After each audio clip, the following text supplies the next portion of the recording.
Greetings and salutations, viewers and listeners. Welcome to another episode of Game Break. I am Charles, coming to you today with another episode of World and Economica. We are about halfway through the financial challenge stock tracking thing, plot MacGuffin, whatever. Something like that. Finally getting some character growth between Hal and Hagana. Even Chris showed up a little while ago. Lisa seems happy. All seems to be going well. Let's see if that happiness continues. I don't know, I feel like there's still maybe one more curveball before the end. There's got to be some sort of complication somewhere along the way. So let's go find out, shall we?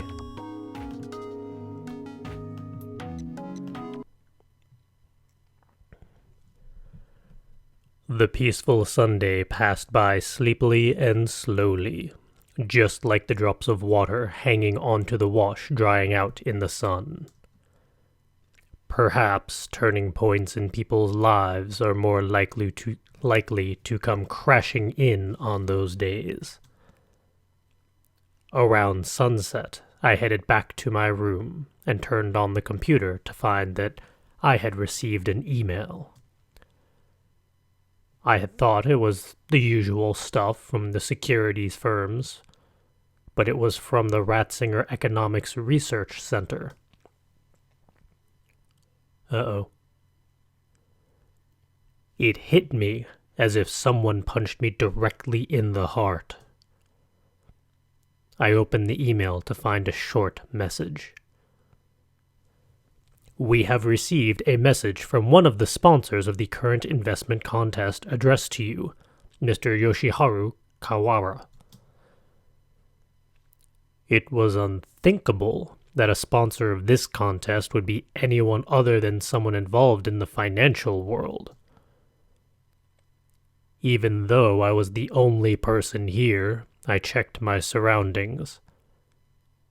And then I gulped and sheepishly used my trembling hand to move the cursor to the download attachment button.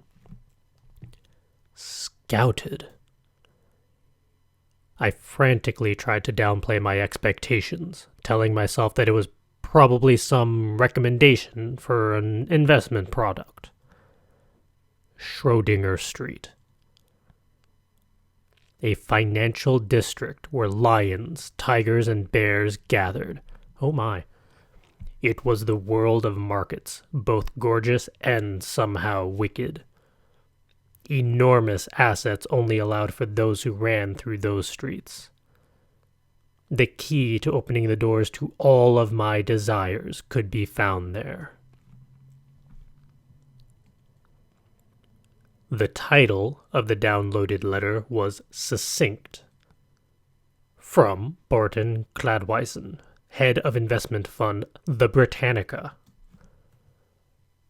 Throwing away all my doubts, I opened the letter. What I felt at that moment was something I'd never forget. I've seen some of your skills from the investment data. I'd really like to meet you. And only that line was written brusquely. It was haughty and upfront. It was just how I imagined someone living in the financial district would write. Is this our curveball? I pumped my fists in front of the computer. I felt like I was almost about to scream out in joy. I ended up conversing back and forth 3 times over email with Barton Cladwison, manager of the investment fund, the Britannica.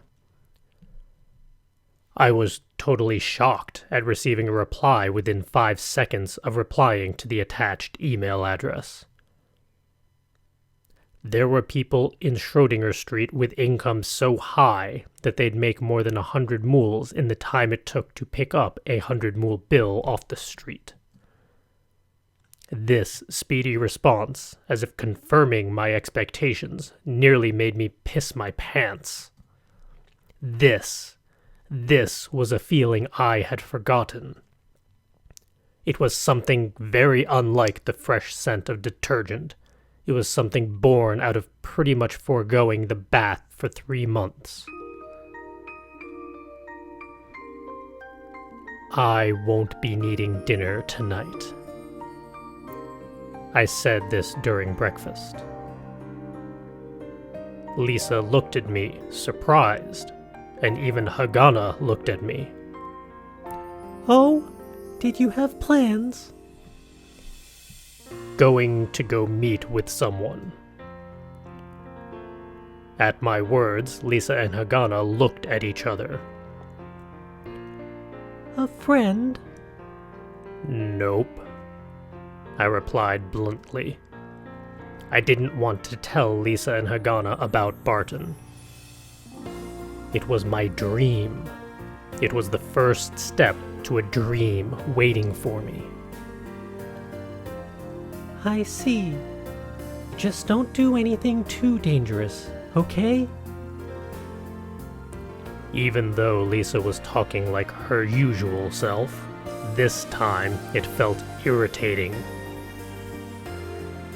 There was no doubt Lisa was a grown-up woman, but she was not a grown-up man. That would raise questions. She definitely wasn't the type to basically state her business over email to someone she's pretty much never met before, and she definitely wasn't the type to reply within 5 seconds. Newton City, with its buildings of wealth built up using arrogant steel frames, was not a place for women and children. I remembered the arrogance, and it's been a while since I'd thought of it. When will you be back? No idea. If it's too late, you'll get scolded by the police. I know already. Lisa sighed, as if wondering whether I really got it. However, she didn't say any more. To start with, I was merely bumming a place here, and she was simply the owner of the place. She had no right to limit where I could go or who I could meet. Hagana, who had been sitting at the opposite corner of the table, shook a bit when I called her and looked at me. Is today's trading data ready? I'll send it. Hagana replied with some uncertainty in her voice. And then Hagana looked up at Lisa, and Lisa looked back down at her. I needed to hone myself and get rid of this soaking the day away in the bathtub feeling. I had an appointment to meet with Barton in a hotel in Newton City at 6 p.m. tonight. That sounds a little sketchy. I couldn't afford to be lumped with all the sloths around here. I put all of my concentration into trading. I'll be back later. I got up from my chair as soon as trading stopped, foregoing even my usual stretching. Hagana, who had been sitting next to me, was unable to reply as she watched me depart. I threw all my belongings into my bag, ran down the hallway, jumped over the pews, and hit the exit in one go. And then, when I opened the large doors, I heard a cry from the other side. Who was standing in front of the doors? Chris? Kya! Huh? Yep. Across from the doorway was Chris, standing there and scared to death, as always. Poor Chris. Oh, it's you. Chris, what's the... The rest of my sentence got swallowed up by the large old man standing beside Chris. "Is Lisa here?" He had a big gut, a great beard, and overalls on, the perfect example of upstanding laborer fashion. The hand he laid on Chris's delicate shoulders looked like rubber from all the oil in manual labor. "Lisa, she ain't here, but should come home soon, I think." "I see. Maybe you could wait out inside?" "Oh, and Hagana's inside as well." I said those words to Chris and then dashed off. Chris was about to say something to me, but I waved my hands without turning back, dashing into the amber-colored streets. Oddly, I thought to myself, Chris wasn't carrying any baggage this time. That man behind her was probably her dad, huh? I was a bit curious about what they wanted, but in the end, I didn't really care. I had to make it to the Royal Central Hotel in Newton City by 6 o'clock. Taking the Lunar Development Railroad to Newton City wouldn't take more than 30 minutes. The hotel was super high-end, even on the moon, and thus could be reached with a few minutes of walking from the station. Even if I took it easy, I'd totally be able to make it. But I could not afford to be late. Furthermore, I was so pumped up, it was impossible for me to take a stroll. I flew, dashed through, and jumped, weaving my way through rush hour traffic, and I managed to launch myself through the closing doors of one of the trains. The train to Newton City was crowded, but the trains I'd see from time to time going in the opposite direction were even more packed, like sardines. Due to a lack of land on the moon's surface, a real house would be terrifically expensive. People who wanted to save their money and not pay the ridiculously high rent in the White Belt opted to live in the outer sections. Recently, some quite nice residential districts had been built in the outer sections, and redevelopment was proceeding. What remained was pretty much the area where Lisa's church was. The dome covering this lunar city started changing gradually from orange to deep blue in color, and the twinkling of stars started showing through. At these times, due to the kind of half-hearted lighting, you could see the traces of pipes and supports used to bring rain to the moon. From one side, you could see the orderly arrangement of buildings along the streets of the White Belt, and the orderly street lights extending all the way across to the other side. The sparkling clean lighting from the houses made it easy to imagine a beautiful dinner on top of a beautiful dining table inside a beautiful house. After some time, the train started making a gradual turn, and I could start to see Newton City in the distance. Newton City at night was a sight to see, even more so than it was during the day. On Earth, there was this phrase, $1,000,000 view, used to refer to places that had spectacular views at night. Here, this view was labeled as a 100,000,000 mool view. Doesn't quite have the same ring to it. Shining into space like some star base, these tall buildings could only be built here, away from Earth's gravity. The space between buildings was dark like a vacuum, and the light flowing out of the windows illuminated the skyscrapers gaudily. I finally arrived at Newton City's central station, and it was more packed than usual due to rush hour. Most of the pedestrians were in suits. There were no signs of men in overalls with oily hands. There weren't that many people in rough clothing. You'd either have people dressed up in easily recognizable top-class suits, or you'd have people with messy attire and hair but with the latest mobile terminals. In either case, you could tell they worked in some of the top enterprises that comprise Newton City. The remaining people were tourists who'd set out to visit Newton City at night.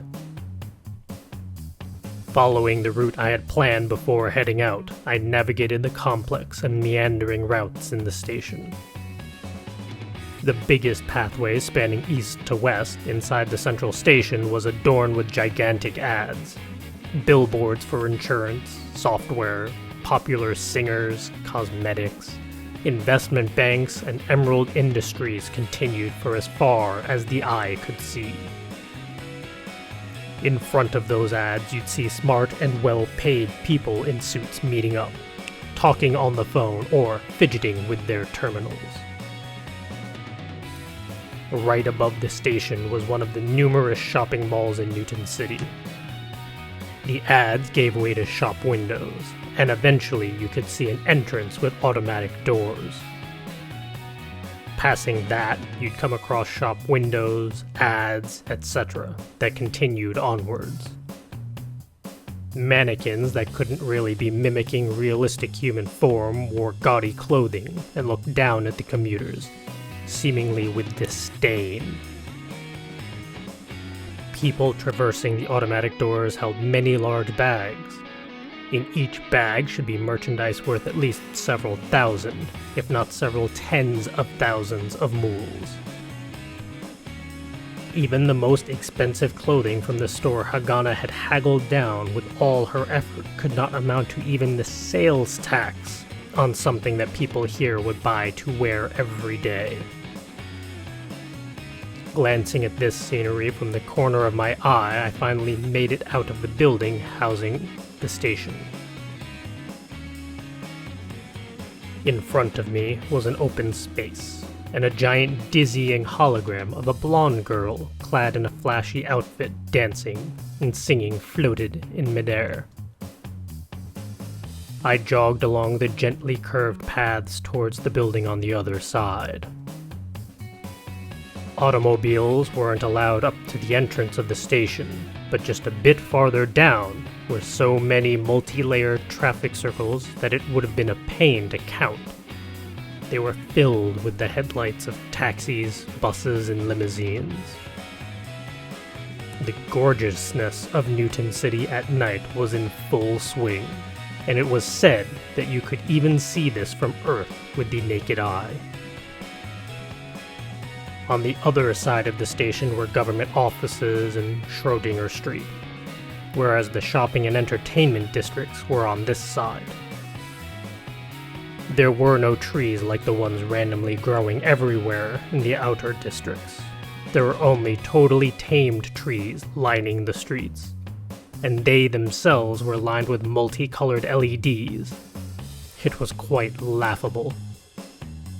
Once you entered the area with the shops for ridiculously high-class brands, the ground turned into stone pavement. The cars were also luxury vehicles, imported from Earth. Cost to use the orbital elevator was determined by weight, and products such as cars carried a ridiculously high tariff. The moon didn't really have that expansive a network of roads. And even if it did, there weren't many places you'd be able to drop off and pick up passengers. Having a luxury car essentially amounted to raising a pet bug that ate away at your wealth. Around the shiny polished red and yellow sports cars were thin women and men standing and talking. At times, they'd even notice me, chuckle to themselves, and go back to their conversation. I actually was in a position where I deserved being laughed at, so I didn't really care. However, 10 years later, or perhaps 20 years later, I'd be someone who could strut through these streets with his head held up high. I guess you might say telling myself this was a product of my annoyance at the situation. However, a more practical reason for this was that I needed a certain frame of mind to go forth from here. The front entrance of the Royal Central Hotel.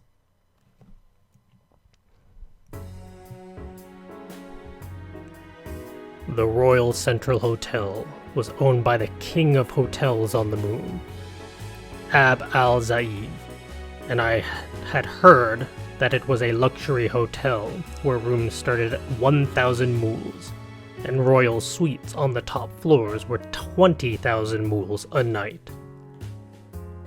There was a giant fountain in front of the entrance. Luxury cars constantly passed the path to the front foyer. Since this was also a great place for viewing the night scenery, it wasn't a problem if random people wandered in. Even though I knew this, I was somewhat nervous. It was a bit late, but I would have preferred to have worn the hoodie I bought this time at the store. Although, I should have just bought something better in the first place. In the gigantic front foyer that seemed to intimidate anyone who came, doormen were lined up and tended to obviously rich guests coming by. What finally gave me some relief was that I managed to mix in with a bunch of tourists who had come up on the path to the foyer. The experienced doorman smiled as he opened the door to welcome the non-hotel guests in. Perhaps I was a bit nervous, but I felt that the doorman scrunched his eyebrows at me when I passed by. I told myself it was just my imagination. Entering the hotel placed me in a huge lobby, making me feel as if I had just been ejected into deep space. I thought it was quite fascinating how they managed to get such a huge space on the moon. Even though rooms started at 1,000 mules a night, there were many guests lined up at the front counter. I looked at my watch, confirming that it was around 10 minutes before my 6 o'clock appointment. I didn't have the guts to simply walk around and browse, so I was regretting coming a bit early. Just standing in the middle of the carpeted lobby, I suddenly heard a voice call out to me. Is there something I can help you with today, sir? I reflexively ended up jumping. I turned around to see a beautiful porter with a round face and her hair— oh, it was a woman, my bad— and her hair tied back. She was standing there, dressed in a classy uniform.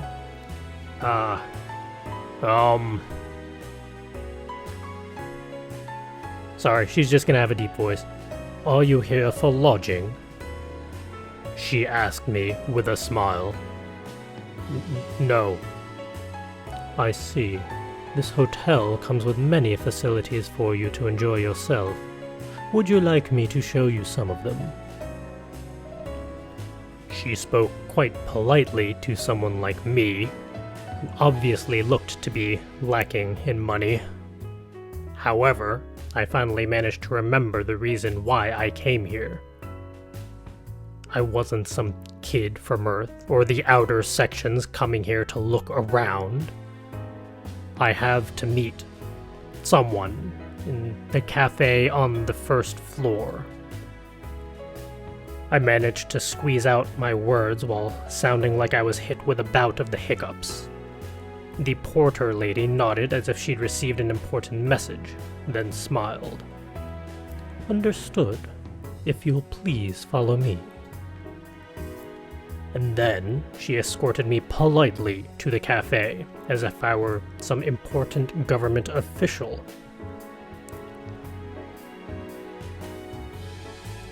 This is the cafe. Please, take your time.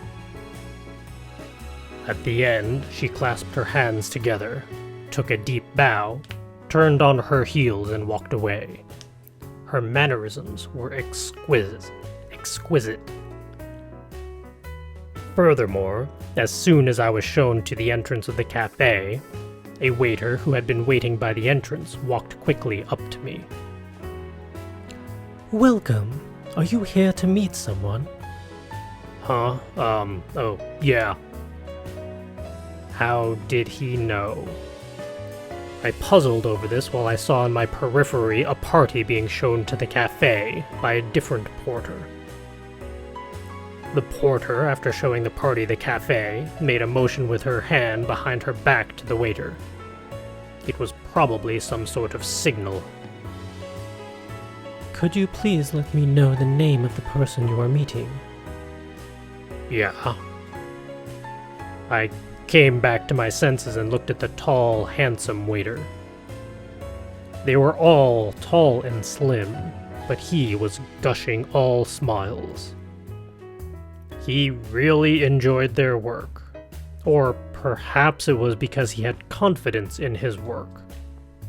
And thus he looked quite cool. Barton Cladwison. I struggled to somehow say his name.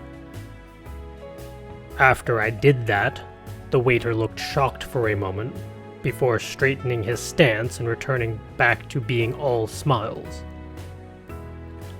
My apologies for my behavior. Please, allow me to show you the way.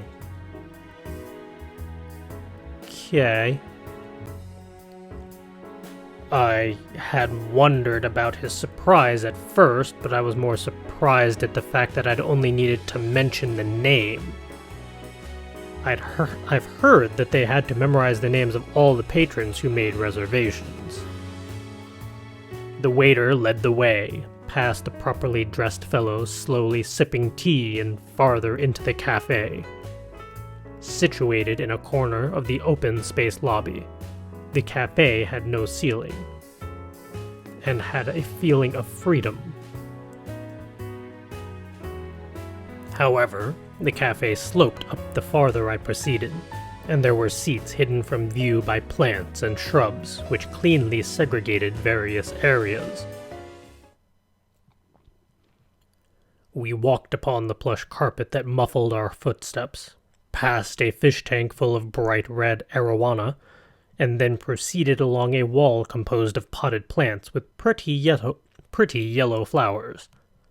Finally, the waiter stopped and smiled. We have arrived. And then he turned to his side and said, The guest you have been expecting has arrived. The waiter must have been talking to Barton Cladwison. My heart beat painfully. Oh, have him come over here. Oh, dang it.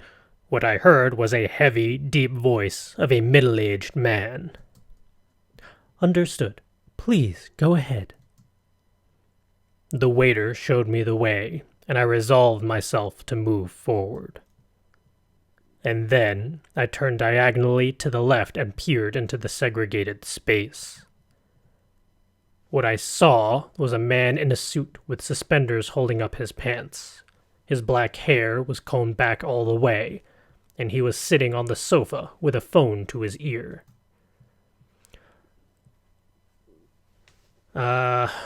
New voice. Whatever, at this point. Okay, sorry, I gotta go. I got guests, so, please, just handle that, okay? Thanks. Barton then hung up the phone, placed it on the coffee table, and then stood up straight with his hands on his thighs. Whoa, you're freaky looking. He wasn't that tall, but when he stood up, it was an intimidating as a whole mountain moving.